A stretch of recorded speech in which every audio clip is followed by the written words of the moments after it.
रत्नागिरीसह अनेक जिल्ह्यात आषाढी एकादशी मोठ्या उत्साही वातावरणात आणि भक्तिभावात साजरी करण्यात आली। रत्नागिरी तालुक्यातील वरवडे येथील विठ्ठल रुक्मिणी मंदिरात पहाटेपासून धार्मिक कार्यक्रमांना सुरुवात करण्यात आली होती। पहाटे 3 वाजल्यापासून श्रींची पूजा अर्चा, काकडा आरती, स्थानिक भजन आदी कार्यक्रम सकाळच्या सत्रात मोठ्या भक्तिभावाने पार पडले। दिवसभर आजूबाजूच्या गावातील भक्तांनी दर्शनाचा लाभ घेतला।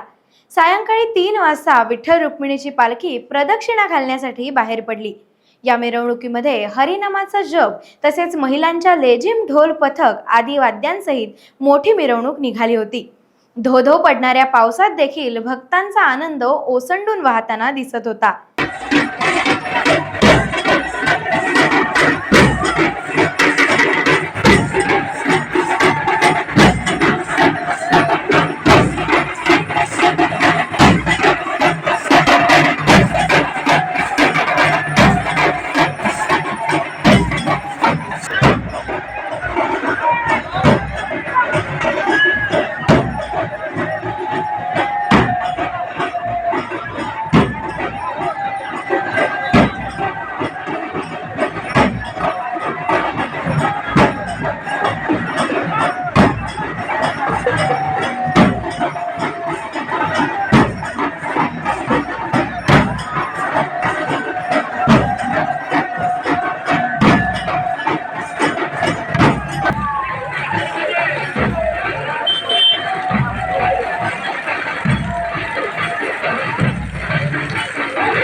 रत्नागिरी तालुक्यातील मोहिनी मुरारी शिक्षण संस्थेतर्फे जाकादेवी खालगाव मंदिरापासून ते चाफे मोहिनी मुरारी मयेकर महाविद्यालयाच्या श्री गोपाळ कृष्ण मंदिरापर्यंत दिंडीचं आयोजन करण्यात आलं होतं।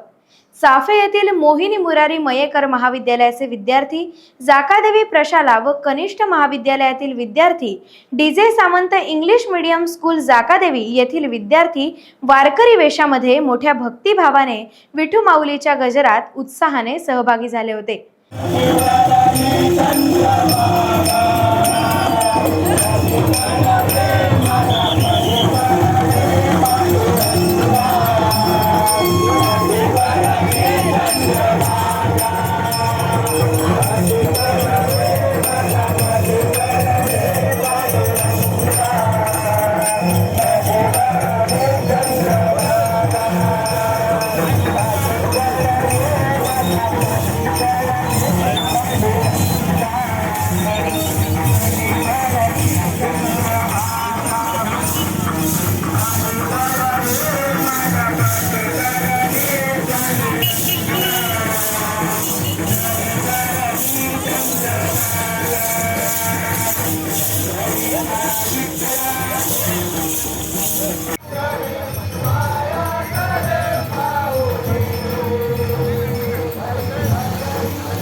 भारत शिक्षण मंडळ संचलित पटवर्धन हायस्कूलच्या गुरुवर्य रामचंद्र पुरुषोत्तम जोग संजीवन गुरुकुलच्या विद्यार्थ्यांनी आषाढी एकादशी निमित्त रत्नागिरी शहरातील विठ्ठल मंदिरामध्ये उत्कृष्टरित्या भजनाचे सादरीकरण करून भाविकांचे मन जिंकले।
टाइम्स डिजिटलला लाईक करा, सबस्क्राईब करा, शेअर करा आणि बेल आयकॉन दाबायला विसरू नका. पाहत राहा टाइम्स डिजिटल.